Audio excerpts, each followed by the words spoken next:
I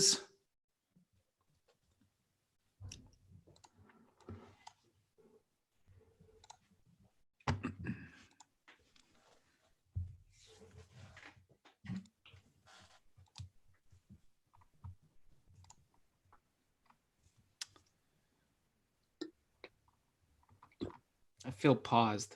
I know. I feel like I've paused with my own self and all the other pastors. Ladies and gentlemen, welcome back to Pause with the Pastor. This is just an opportunity. Yeah, it's good to be here. Blake, are you muted? Because I feel like you're muted. Paused. I feel like I've paused with my own and all the other. I can hear myself. Too many things.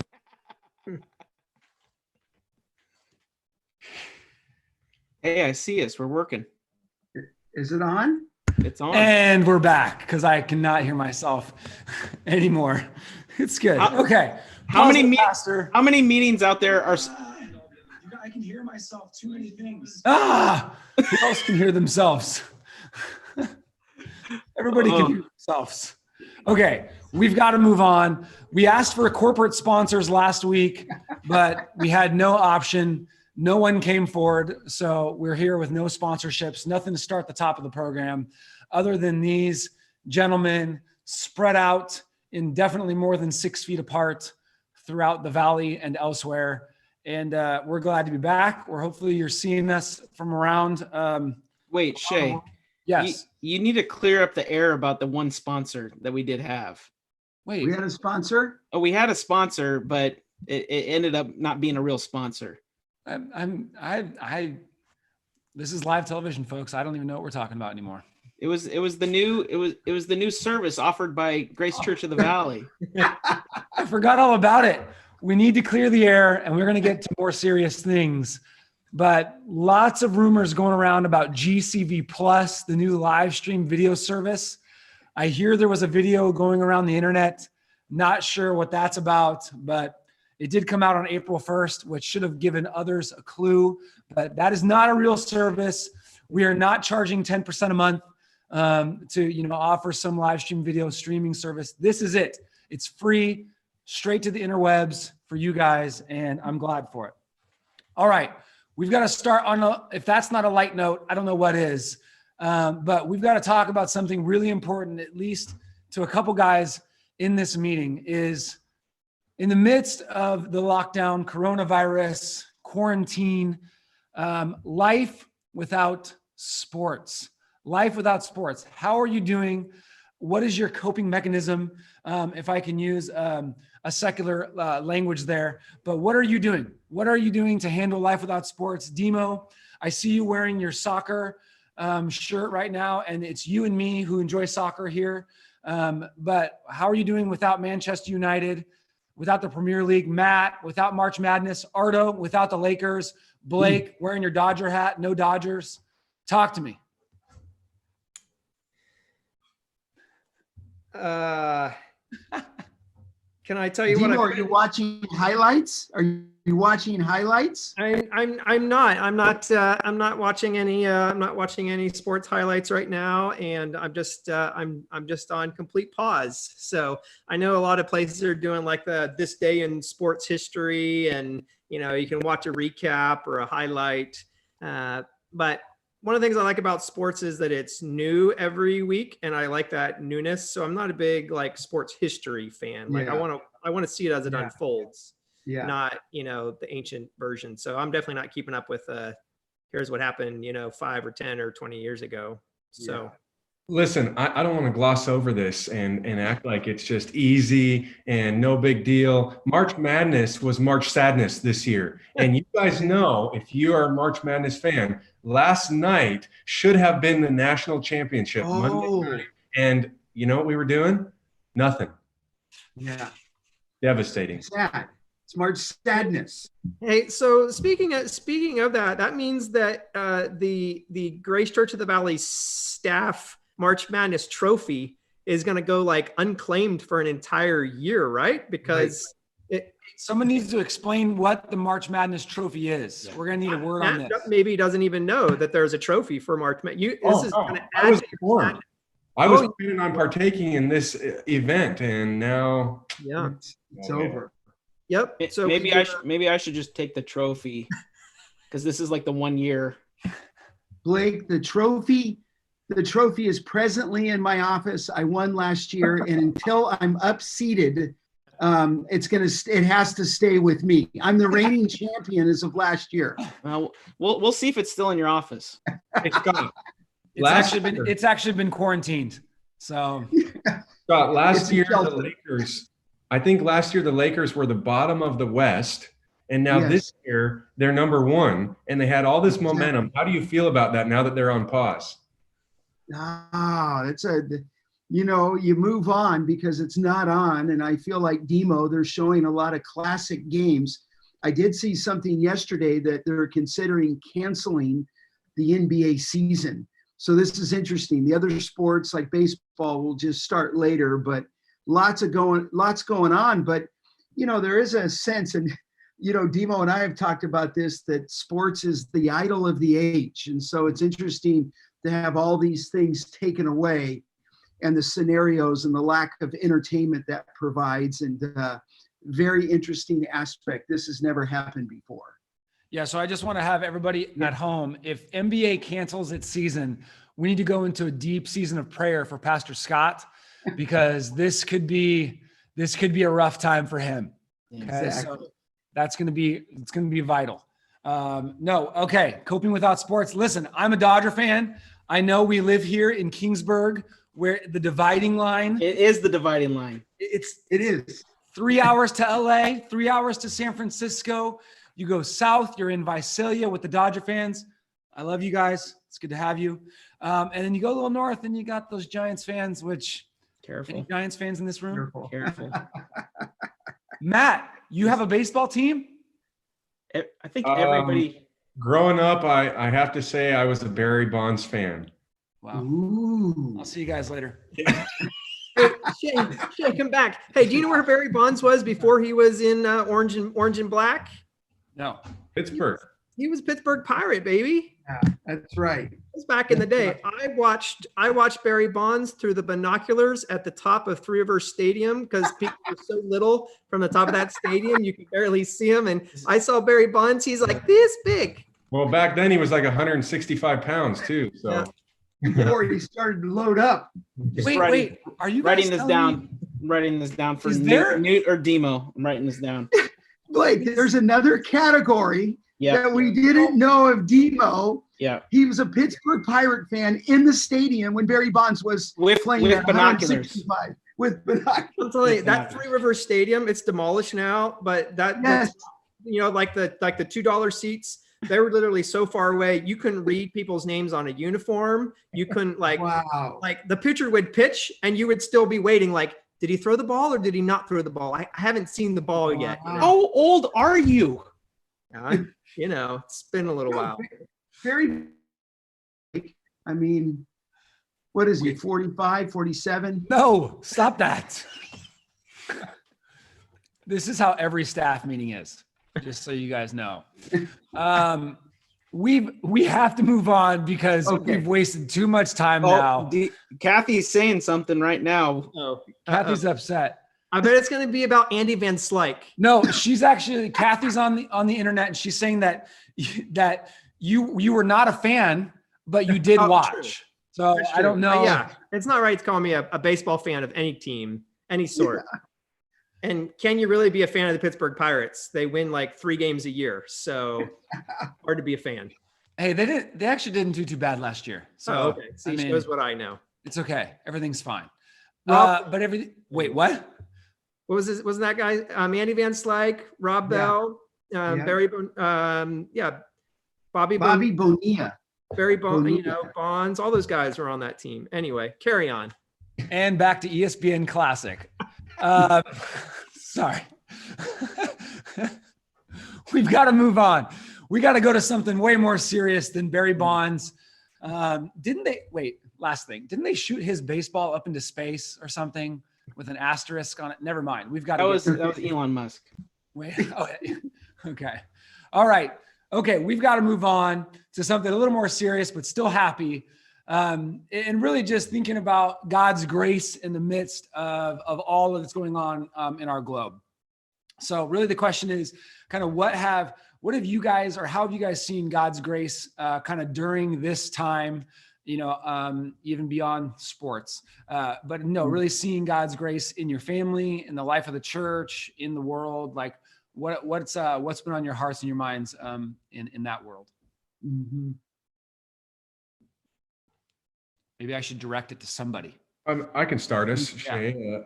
I think transitioning here, there are some challenges with this shutdown, but a couple blessings would be even just a little bit slower change for our kids, just getting to know one thing at a time, getting comfortable with our new home before they, get to know the new church and all their new friends, giving me more time at home. But this is what happened last night, and this would be a blessing, I would say. We were sitting there on our couch, probably on our computers, and all of a sudden it's like 8 o'clock and I get a FaceTime call from Blake. And I was kind of wondering, like, is he meaning to FaceTime me? And I pulled it up and it was Blake and Becca. And we just sat and had a little FaceTime chat for like 30 minutes. How you guys doing? Good to see you. And I got to say, it felt more real. I mean, it's obviously not a replacement for actually being in person, but it felt more real than I thought it would, certainly more than a phone call. And that was just a blessing to Trina and I. We enjoyed that a lot. And we got off the phone and said, we could totally do that with other people too. And so I guess that was a grace in this time, and maybe even an exhortation or an encouragement that, hey, FaceTime is better than nothing right now. Yeah. Yeah, it was an accidental call. I'm sorry, Matt. No, I'm just joking. It wasn't. Like, I'm calling Matt. Okay, somebody else? I think for me, I reposted online yesterday, all of my thousands of followers saw that I appreciate, I think God using this time to really cause people to think deeply, to write deeply.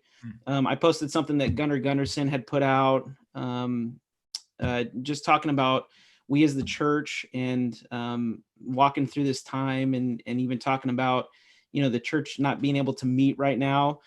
I think it's been encouraging to me to see people thinking creatively and then thinking deeply about the church, and for the world to watch that and for the world to watch us have hope and to have joy through it, it's a grace in this world, even through the grief that that God can bring about, to see his compassion through even the life of the church and the thoughts of the church and the things that people write.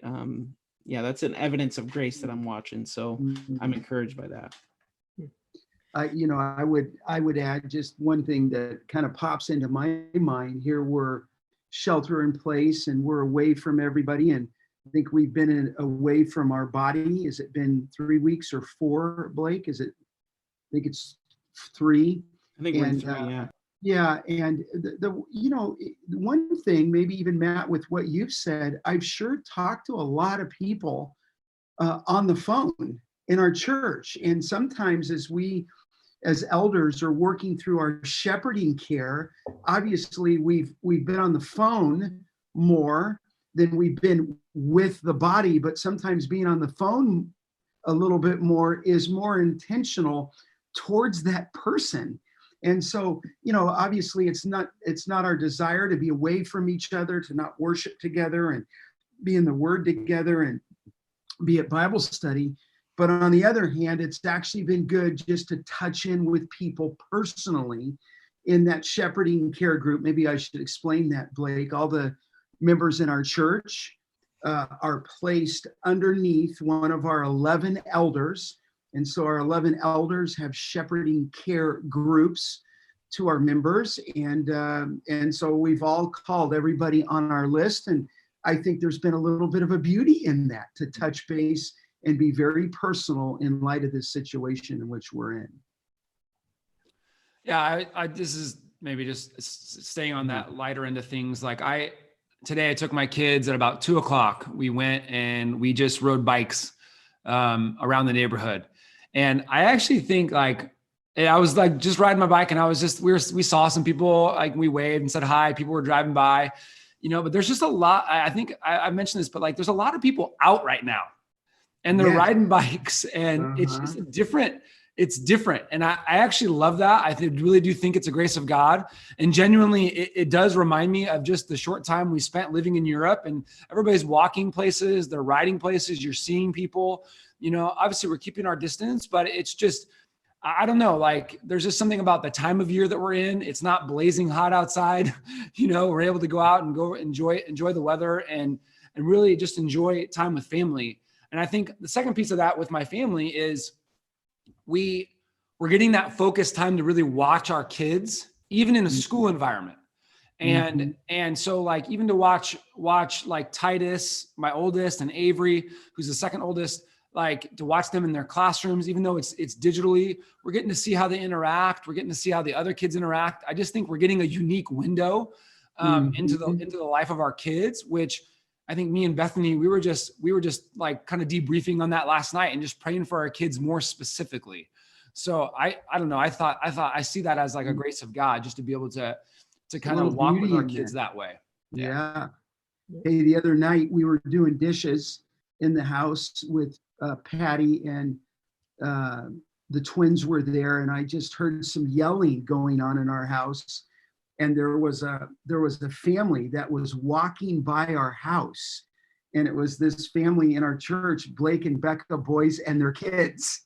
And so it was really fun. They came out to the front door and we waved at them. We kept our distance, but Blake, it was really fun to see you guys. And again, sometimes the walks and the conversation provide opportunities, at some point to connect, and there is some beauty in it.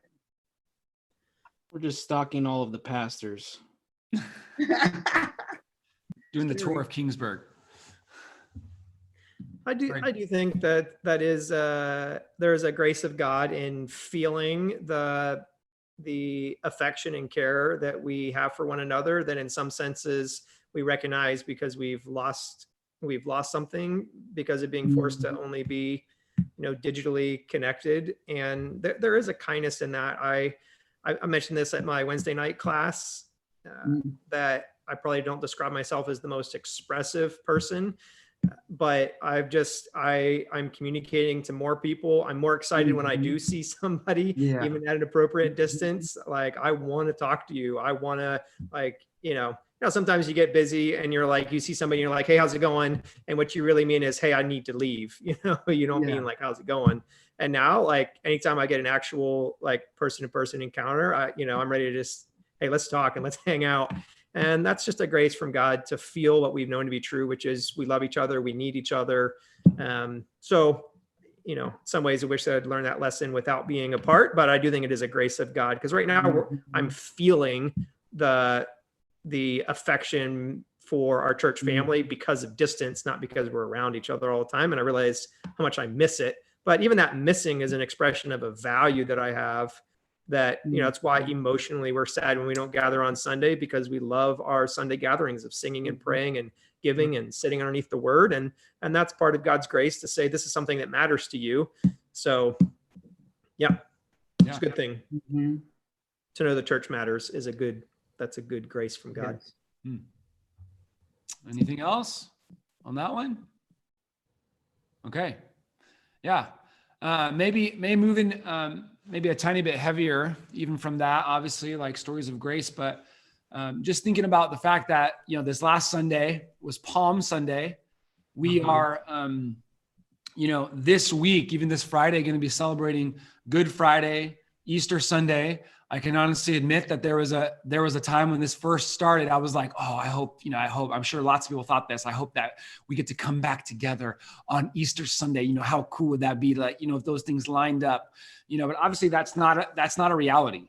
And so, so the timing of all of this, and what's going on in our world with Easter week, probably, one of the bigger, outside of Christmas, one of the other major holidays that we enjoy, but especially as Bible believing Christians thinking about the resurrection. How are you guys thinking through that? Not being able to meet corporately on Easter. And then maybe I'll ask you a follow-up question in a minute from just someone in our church asking a question, but how are you guys kind of thinking through that, like this week with Easter and really being separate?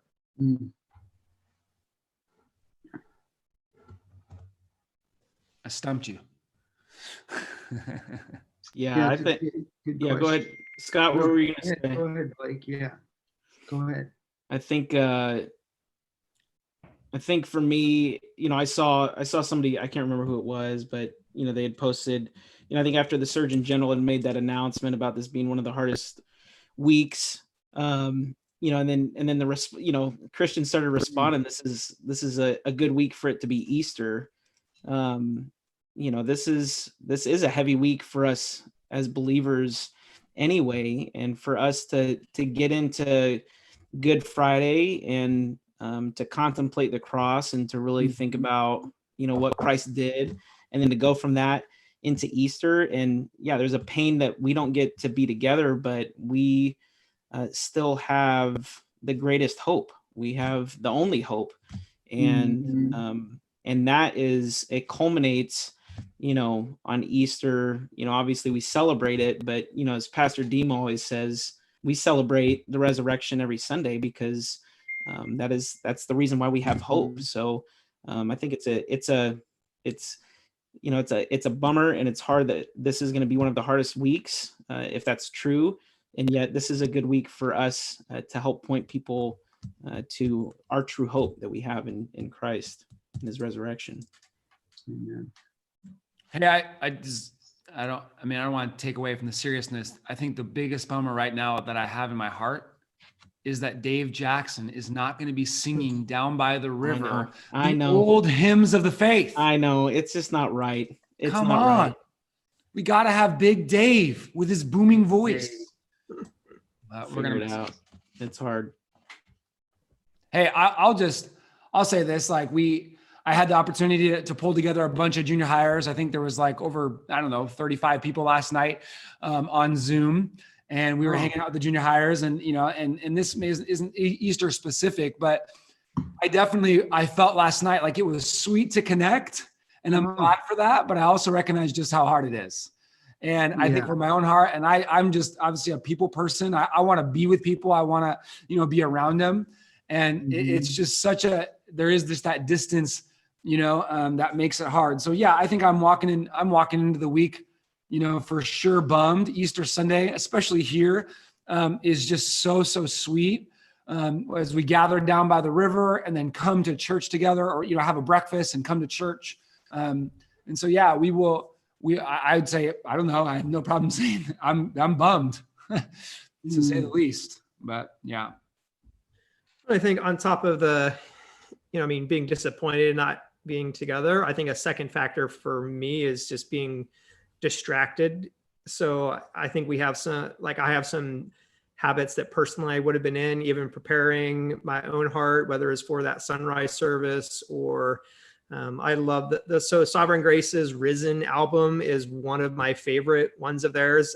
So it's, typically as soon as we get anywhere close to Easter, that's the only thing I have planned on my phone. So every time I get in the truck or, even in my office, I'd have Risen playing, and there's something about the truth of the resurrection that always grips my heart. And so just habits like that it's easy to have been distracted from doing those things without the, just things have felt weird, and Easter feels like it's different. And so that difference has made me, I think, distracted from probably meditating and thinking the way I ought to about the resurrection. So yeah, I think that's a reality too, is probably just being distracted moving into this time. And obviously there's no command that says thou shalt celebrate, Easter on March the, whatever this coming Sunday is.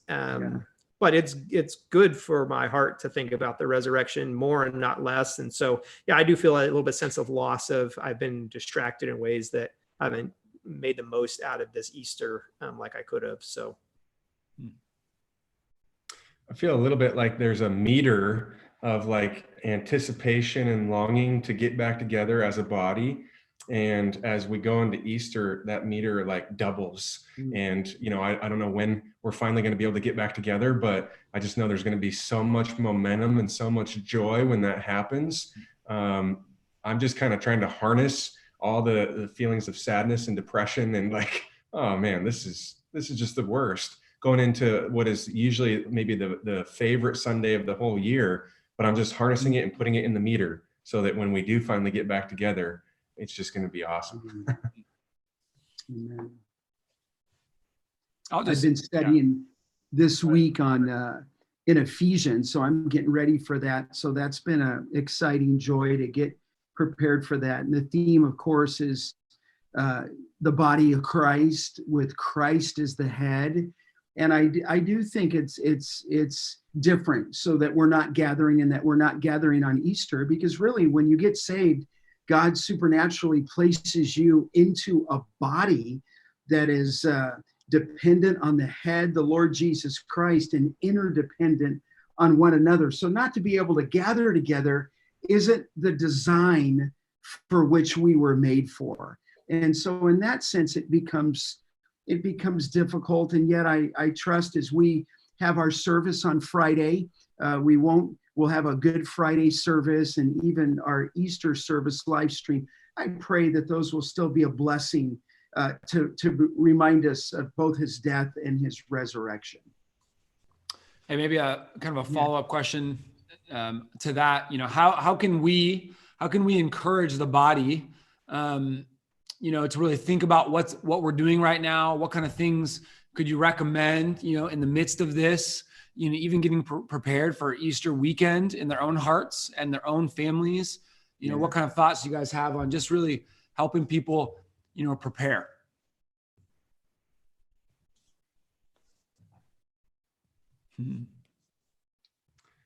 Yeah, I mean, I think, you know, whether you're a family or even just a single, maybe your kids are out of the house, I think following along with the Passion Week is a good thing to do. Trying to just even get on Google and find, you know, a Passion Week reading plan. We started that with our kids and are loving it so far. You know, this was the last week that Jesus lived on earth. And so I know that's a helpful thing for us, obviously culminating with Friday, the crucifixion, and then Sunday, the resurrection. That's good. Yeah. Yeah. I mean, this isn't earth shattering, but I think spending time in the Word, right? I don't know. I feel like that's what we need to do to prepare our hearts. You know, if that's, you know, like you said, Matt, just, you know, reading that story and being reminded of that, or, you know, even being reminded of the truths of the resurrection. You know, all of those things, I think, I know from my own heart, so helpful. Even if it's like dwelling upon the Psalms that have a Christ focus, you know, or things like that, like getting your heart and your mind upon Christ. Yeah. Yeah, and I think, I mean, this isn't, you know, I mean, to take it back to the gospel, right? To take, you know, the things that we're going through right now. And, you know, I'm thinking about kids, right? Because I'm thinking about talking to our. We lose him. You know, you can say, you know, this is hard, and this is something that's hard, you know, in society right now, but this isn't the hardest thing that's ever happened. You know, this isn't the worst thing that's ever happened. And then go to the worst thing that ever happened, the most horrible thing that ever happened, with Christ down on the cross. And then, you know, obviously pointing to, hey, we still get to celebrate the resurrection this Sunday. So whether you're talking to yourself or your kids, you know, it may not be together, and there's a pain in that, but there is great joy in the fact that we've been saved and we have a hope. So even just to use kind of our situation right now, and then to link it with the gospel, with your own heart and with your family, is it's a huge opportunity, right? Like, we're always looking for opportunities to share the gospel, even in our own homes. And so I think that's a big task that we can strive for, you know, before the weekend.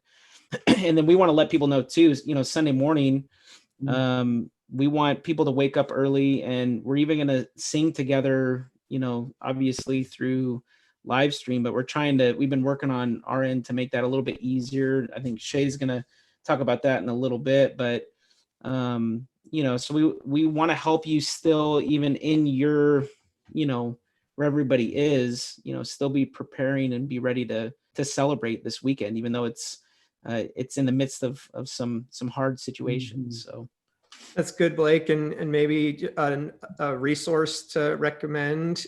I'm not doing it this year because I've done it in the past, but Nancy Guthrie did a combination of essays called Jesus, Keep Me Near the Cross, Experiencing the Passion and Power of Easter. So it's Nancy Guthrie, a whole variety of authors that wrote individual chapters that I really appreciate. So I've used that in the past as like a devotional to read. Even whether you use Kindle or, I mean, Amazon's kind of back to delivering things pretty fast. So even if you went and got on Amazon and got that book, you could even do that for the second half of the week. So yeah, I really like that for kind of Easter readings, called Jesus, Keep Me Near the Cross. So Great. I recommend that as a book to even read as a family or just by yourself. Awesome. Well, hey, what if we just take a little bit longer view, and as we look even beyond Easter to kind of the remainder of the month, and really, I mean, at this point, an unknown amount of time, with at the moment, California sheltering in place, obviously the recommendations to be distant, even this past week, the more recommendations to wear masks, all these different things. Like, one question that we had was, what's kind of your or our biggest concern for kind of the next month for the church? What kind of things are you guys either collectively concerned about, for the church as a whole, or individuals, in the next month or so? I mean, nationally, there's a growing awareness, and I think probably even an attempt to juggle the economic impact that this is having. So I think some people feel like we're pitting, people's economic health versus their physical health. So, I mean, I was reading some articles about that today. And so the economic impact of what's happening is people are going to grow in awareness that these last weeks have devastating and long range consequences. So while the world's focusing on, there's an economic impact that's happening, I think the reality is that we as pastors and as Christians have to be concerned about a spiritual impact that could extend from this, even the unintended consequences. Just like there's some unintended economic consequences happening right now, I think there can be some unintended spiritual consequences that we're trying to promote, making good use out of, not wasting these changes in our schedule. But I think the concern side would be the spiritual consequences that would be harmful to us. So for instance, establishing or getting into some bad habits that could happen because of not gathering together, because of being distant from other people. So we don't have the same kind of life on life, encouraging each other every day to be aware of the hardness of sin. And so I fear if our church family is being distant from one another right now, and not that we have to be, but if that's happening because we're not gathering on Sundays, there is a deceitfulness of sin that can creep in that our fellowship is intended to combat. So it matters that we continue to find ways to still connect with one another, because it would be concerning if you have just been relying on the corporate gatherings, for instance, to be the place where you get all your spiritual food and all your spiritual energy, and then those are changed. Then you start to realize, I haven't been depending on the right source. And then you can get into a bad habit of pulling away from God instead of moving towards him and his word. So we have lots of opportunities to move closer to him, but there's also a threat that we'll move further away because of our lack of fellowship. So I just wouldn't want to see us as a church get into bad habits of isolationism or moving away from each other when we should be moving towards each other.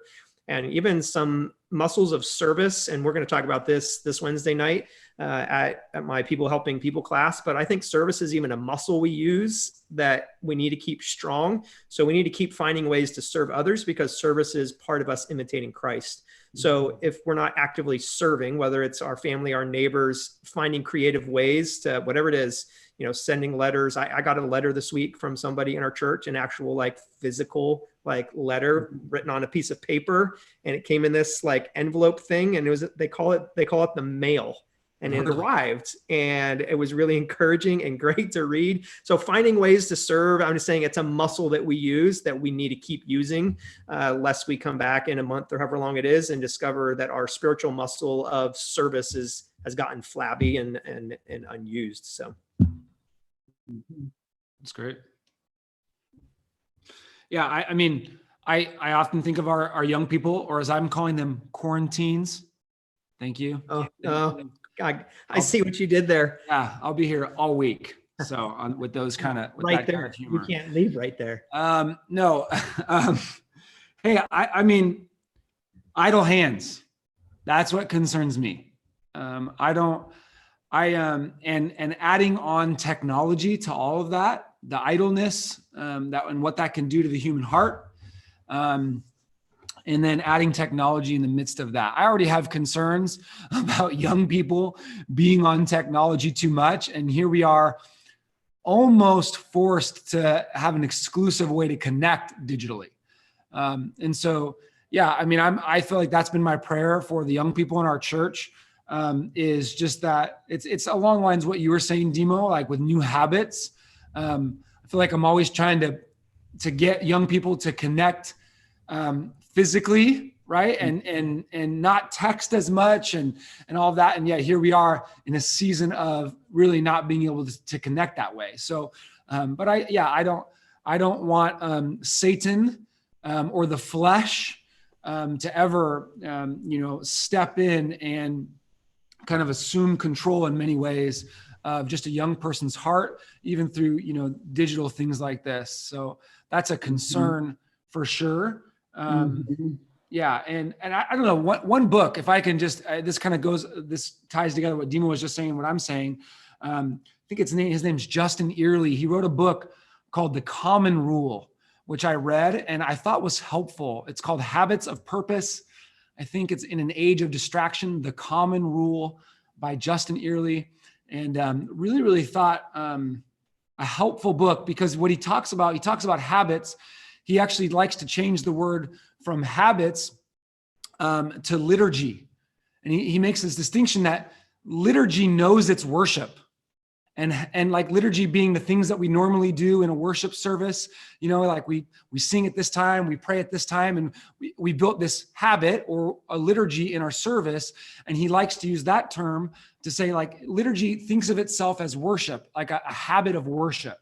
And so anyway, I just throw that book as a resource. I was helped by that, thinking through, what are the daily routine things that I've been a part of? It's even something as simple as I've just had to go, I'm going to get up at the same time and take a shower and get ready, and not try to not be lazy in the morning, those kind of things. That'd be concerns, I think, individually Shay, for the church. What are you noticing amongst students, whether it's junior high or high school? I'm just asking. I was with a family this morning, and the boy said to me, I don't know why I went to school for 7 hours a day. I could do my school in 1 hour. So I think the conversation is important on habits, because once you take sports out, at least of our valley, and you quarantine for school, I'm sensing that people have oodles of time on their hands. What are you finding out? I think the students have told me, like, obviously I've been calling students and texting with students as well. Yes. And I think that's the common thing I'm hearing is, in fact, I was thinking of one girl student, her exact prayer request, and that's what I've been praying for her, is that I wouldn't waste all the time I have. And the senior, and obviously, like, even her graduation's in jeopardy at this point, all of the fun things that come with, the end of the high school life, and so, I mean, Scott, that's absolutely true. I can hear it from the junior hires last night. I asked them to give me prayer requests, and they were sweet, but a lot of it is just, I'm bored out of my mind. Because I think the boy was saying to me, I'm not sure why I go to school 7 hours a day when it really only takes me 1 hour at home, and then cut sports out for high school students. Now you're out 20 hours a week sometimes of a team and a discipline. So I was riding my bike by the high school a little bit ago, and there's students out there running the track, they're running the stairs, right? 3 o'clock, 2:30 in the afternoon. I think just trying to, obviously stay physical, but to do something with their day. So So anyway, I think that answers that question. But other guys, maybe even that whole thing of, because this thing is extending out a month, that we're aware of. I mean, we live in the state and minister in the state of California. I was talking to somebody today about the whole skittishness, maybe if that's the word, when we're out of shelter in place, how long it's going to take to get back in the norm. So our discussion on habits and intentional relationships, even now, I think is key, because though they may remove that, there may be a great fear in people's mind, even to go to a restaurant, to gather at a ball game, to come to church. So, I mean, these are things we need to discuss so that we can grow through them. Yep. There's probably there's opposites on either end of people that are skittish. And I'm thinking that I'm already feeling like I'm going to go the other direction, and I'm going to go like full scale Tom Rios on people on Sunday. I mean, I'm just going to hug like every single person that walks in the door, and I'm going to that's where I'm coming from. So you just need to know, whatever that Sunday we get together, if you see me coming and you're wanting some social distancing, you're going to want to run away, because it's funny because Demo, I took a day at the Central Coast and was just studying for Ephesians. This would have been just a couple days ago. And I went into a grocery store and I thought, am I allowed to be here? I didn't have a mask on, a scarf on. I was greeted with somebody who had wiped down the cart for me. And I thought, I mean, I almost felt out of place, like I wasn't prepared or I was doing something wrong just by showing up, you know? So it's very interesting time. No doubt. Okay. Hey, I was trying to think if there was anything else in that category. If you guys wanted to say more, about, thinking through this time period, even Scott, to your story, I think everybody's had this experience. Just yesterday, Bethany went to the store. I think Costco only limits it to 2 people, per membership. So it's Bethany and our 2-year-old, and she had to wait in line before she could get in. So yeah, I mean, she felt the same way, and she's definitely shopping, more than I am on a regular basis. So it's weird. I would maybe just add, I don't think anyone likes this, but there's an aspect in which I just like that word resiliency. There's a sense in which I think character can be developed through this time, toughness in a sense. And, none of us like being at home, but it's like, you know what? I'm going to let this test me and try me. And by God's grace, I want to be perseverant. I want to overcome, and I am going to redeem the time. I am going to press in and not pout and feel bad for myself and pull into this depression and isolation. I'm going to press forward. And so I just think coming out of this, there's an opportunity to grow, to challenge ourselves, even to reach new measures of spiritual growth and maturity, even working on some memory stuff, right? I'll maybe talk about that a little bit later, but I just think there's all sorts of opportunities when life gives you lemons, the world would say, you make lemonade. Well, you add in God's sovereignty and his goodness to that. And I think, how much more should we be optimists in this time? Well, That's great. Well, maybe that would be good, at this point, to kind of move into some resources. I'm even seeing some comments online. We've mentioned a couple already.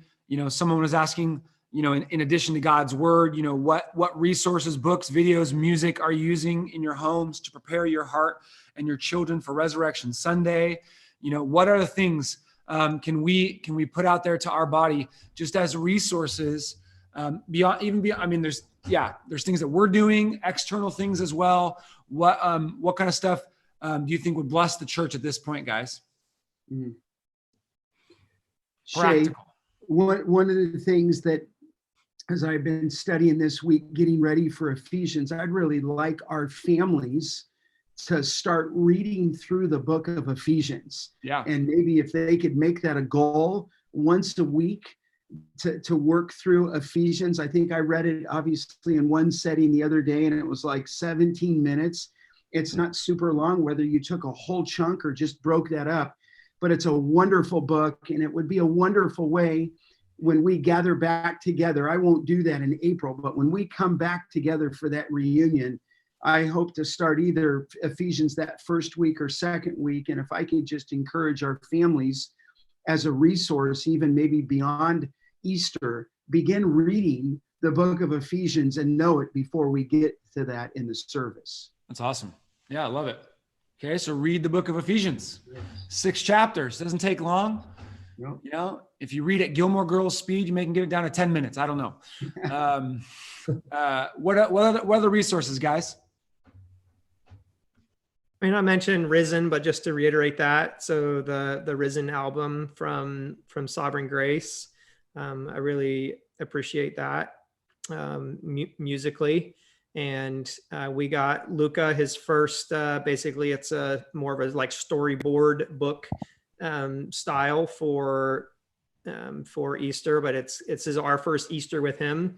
So wanting to walk him through it's a very like child oriented book, like it's a kid version, but it's something for him to be thinking about the resurrection. So I want to encourage that too. Don't forget kids are at different levels, maturity wise and development wise. Families are, people going throughout their Christian lives, maybe even like chronologically you're older, but you haven't been in Christ long. Don't be afraid to find resources that are the right for where your kid is or where you are as far as your understanding of the gospel and understanding of the Bible. So yes, some recommendations that are good for some people are terrible for others. It's like putting on Saul's armor when you're David, because you try to do something that's, too challenging, or we expect our kids to hang in there for a, 45-minute, Easter message from us every evening. And then we can't figure out why the 4-year-old just keeps like falling off the couch. Like you have to be appropriate to where you're at or where kids are at developmentally. So. Yeah, I know one thing that we're doing right now as a family, we've done this last few years. We call them resurrection eggs. I don't know if other people are doing those, but you just have like a dozen little eggs, and each egg has a different little meaning. So there's like nails in one egg, and we talk about the nails of the cross, and then you get to the final egg after you've gone through all these different eggs, and it's empty. And our kids, like Micah's like, there's nothing, he's like, there's nothing in here, and we said, well, that's because the tomb was empty, so over the years, we've liked the resurrection eggs as just like a little teaching tool for our kids. But that's one I was thinking of. I think secondly, Demo, you mentioned music. Music's always a blessing to my soul. I really, really have enjoyed it. In fact, I listened to it a couple times today. Andrew Peterson's album, Resurrection Letters, Volume 1 by Andrew Peterson. And it actually is the album that contains the song, He Is Worthy, or Is He Worthy, I think is the question on that. But that's a great album to get your heart prepared if you just want something to listen to at home. I like that album. But yeah. In 1 Corinthians 15, Paul defines the gospel as the truth that Jesus died according to the scriptures, he was buried, and then he rose again. And again, that week is this week, it's this weekend. And so really at the heart of the gospel, you have this truth. And so I just think, what a time to press into the gospel. And I think one way we could do that is even by just memorizing different aspects of the gospel, working on our memory for our gospel presentations, for our own heart, but also for others. I remind people that when Paul presented the gospel to a Jew, they already had an understanding of God and really of sin. So he might be able to come in and say, hey, Christ died, he was buried, he rose again. We often have to define who God is, though, and we need to kind of set the basis a little bit. So I even have this little gospel track right here. You can find this online if you just type in Paul Washer gospel track. It'll take you to Heart Cry. You can download a PDF that looks similar. And it starts with a section just on the character of God, the sinfulness of man, the great dilemma, God's solution, and then our response, repentance and belief, and then results of salvation. And I've just through the years actually challenged myself to memorize each of the verses on this track to where I can present this without even needing the track. And I think that might be a good, just a little self-starter thing, whether you're, again, an empty nester or with your kids even. It'd be easy to just work through a few verses to say one verse on God, one on man's sinfulness, one on what God's done to provide a solution, one on our response, and one on, hey, what does it look like to be a Christian? Is that on the website, Matt? Yeah, so if you just Google Paul Washer Gospel Track, it'll take you to Heart Cry. And then there's a free PDF. We've actually, in the past, in my former ministry, we developed our own version of this gospel tract too, Yeah. and just kind of modified it through the years. And then coming off that, I've produced a packet that helps us to kind of engage and to build involvement from an unbeliever or a young believer, where you're writing in your own answers. But Yeah. I think for now, just even working on the memory aspect of having this down cold will behoove us in the future to come. Hey, we will, quick note on that. We will try to put links to these resources on the Positive Pastor blog post on our church website. Usually beneath the video, we'll have all the links to the books and things that are mentioned. So we'll try to help everybody out on that piece. And tell us, Matt, so you and I were talking today, is that what you were telling me? That was one of the resources that God used when you became converted? Was it that track that you were telling me about? It might have been this very tract right here. Basically, I showed up for a Bible study and they just worked through this. And I walked in the door an unbeliever and I walked out a few hours later, I believe, born again. Wow. And so obviously we know it's not a piece of paper that saves. You know, I talked about this packet I put together. It's not a packet that saves. There's no silver bullet to evangelism, but it's a way to present the truth of the gospel. And yeah, this is what led to me for the first time embracing Jesus as my Lord, my Savior. Were you a freshman? What at Montana? 18, I was 18 years old, and I was going into my freshman year. I was working out with the football team ahead of time, before even school started, and I went to an athlete's Bible study and heard the gospel for the first time, accepted it, called my mom. You know, was that Tanner Ripley? Yeah, Tanner Ripley, Pastor Tanner. It was, that's awesome. What a great story. What a great story. That's cool. Okay. Anything else? I'll make one note. My kids watched the Seeds video this past week, and my little son, Micah, 2 years old, he said, Miss Lynette, she talked to me. She talked to me. And he was telling me that Lynette Grauman was on the video talking to the 2-year-olds. So, you know, I appreciate your ministry to my kids, man. Yeah, glad to do it. And thankful. Lynette was all excited to do that. And yeah, so that was sweet. Got to hear from her on last week's video and from the Stepanian. So all the Stepanian kids said hi to all the Seeds kids. So yeah, so last week we taught specifically on Palm Sunday. And obviously this coming Sunday, we're going to do crucifixion and resurrection. So yeah. Cool. So those are just more resources, you know, to add. You know, just on that, if I can, I'm going to send out a pastor to parents email this week. And I also want to provide other resources for you, not just on Easter, but parents there. I'm going to provide a link for the Pilgrim's Progress movie, the new animated movie that the Gettys were part of. They've provided that for free online for the entire month of April. So I'm going to provide a link to watch Pilgrim's Progress with your kids for free. The Biggest Story has produced they've released their video for free. So I'll have a link to that. Westminster has produced a variety of resources for people stuck at home. So look for your pastor to parents email to see resources that you guys can do kind of throughout the week with your kids. And then the Seeds video this week, you're going to hear from Dr. Tommy. So he's going to be on the video this week. And we also have some plans to make some special videos that I can't tell you more about until we actually do, but we're producing some videos, some movies.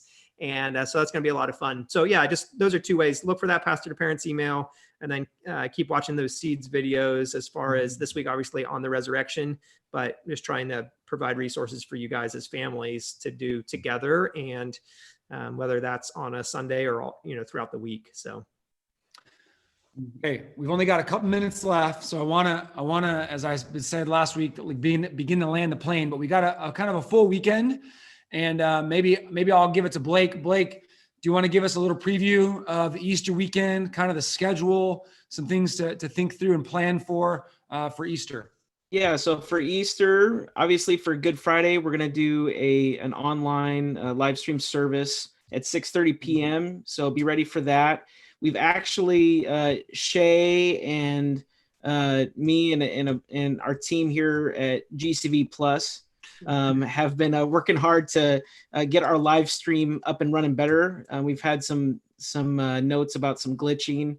So we're going to be able to have it on YouTube this weekend. And so you can look for the links on that. And then obviously Facebook. We're even going to Twitter now. I think even this is on Twitter right now, and then through our website as well. So just be looking for those links. But we're gonna have the Good Friday service at 6:30 this Friday, and then come Sunday morning, we're gonna have available basically like a live stream video that is just going to be singing for the sunrise time. So at 8:30, we're going to post a live stream video that you can use to sing before breakfast with your family, sing along with some great hymns and worship songs that we do as a church. And then come 10:30, be ready for our live stream service. And it'll all you can go to our website, graceofthevalley.org, and it will all be there as far as the links and stuff. So we miss you. We miss singing with you. We miss celebrating with you all. But at the same time, hopefully those can be helpful resources for you. So yeah, I'll just make a note on the digital end of things. Like if you've got a connected TV or using apps, I really think me and Blake, like you said, and others in our church have been trying to work on this.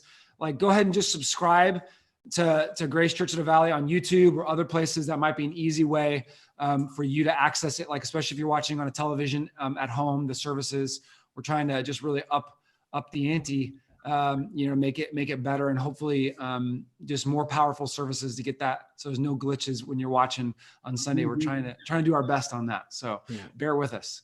I forgot. Go ahead. I forgot to mention Scott's going to be back with us, obviously, doing a shorter kind of time with us on Good Friday, and then preaching with us on the Easter service on Sunday. So, Scott, I didn't know if you wanted to say anything about that, but no, looking forward to that. I think you're right. I think we're gonna do Good Friday. We're gonna try to, what would you say, Blake, to do that within an hour or so? Yep. And then on Sunday, looking forward to being there on Easter. And it's interesting because I just spent 5, 6, 7 messages on the resurrection in John 20 and 21. So I'll probably just do something to remind our hearts out of Corinthians, but looking forward to that, and really looking forward to when we gather again. That's awesome. Well, hey, we also got something coming up. We were going to obviously have at the end of the month, we were originally scheduled to have the Ligonier Conference. Obviously with what's happened, that has been canceled or really postponed. Lord willing. But we're able to put something kind of back on April 24th, kind of another conference that was already going to be online anyway. But maybe Demo, would you give us a little bit of information just on Secret Church and people thinking about that? Yes. So Secret Church, we had said we weren't going to do it this year because of Ligonier, and now we have the opportunity to say we are. So we have purchased subscriptions for you that you can register so that you can be a part of Secret Church. So everyone will have to be watching that on their own. But we have booklets. Those booklets are amazing. We recommend that you do like a $5 to $10 donation to help us cover our costs, but seriously, the booklet itself is well worth it. So this is the ministry of David Platt, and this year's topic is God, Government, and the Gospel. And wow. His are always gospel driven, and it's always basically it's from 4 to 10. And I didn't misspeak. That's 6 hours. And it's pretty much constant teaching or prayer time for the persecuted church. So it's an intense 6 hours, but he will walk us from the Old Testament all the way through the New Testament, thinking about God, government, and the gospel. It'll be incredibly well done. It'll be ridiculously fast speaking. If you think I talk fast, I can't hold a candle to David Platt, but it's well worth your time. So I hope you're not burnt out by doing things digitally or doing things online. This is worth your time to do. I think we just announced it maybe yesterday, and over half of our spots are already gone. So I know many of the church have already responded. I'm glad for that. But you can go to graceofthevalley.org /secret church, and you can get all the login information there. You don't have to pay anything for it. But if you're able to help us, that's great. But we'd love to have you join us virtually for Secret Church.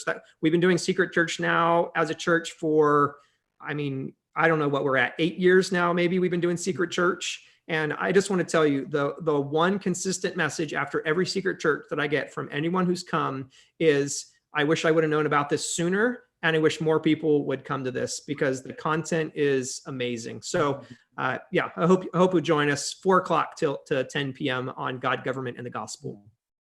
Sweet. Well, hey, we're just about done, but I want to give you a few more things just coming up. We have obviously Pastor David's class tomorrow night, People Helping People. That is live via Zoom, and it's a way to obviously connect with each other. And of course, Pastor David is continuing to teach and some practical things on helping each other. You can go to graceofthevalley.org/helping-people. You can just look at it on the site. It's there, 6:30 tomorrow night. As well on Thursday, we'll get a little update from Pastor Scott. You can look for that at graceofthevalley.org/news.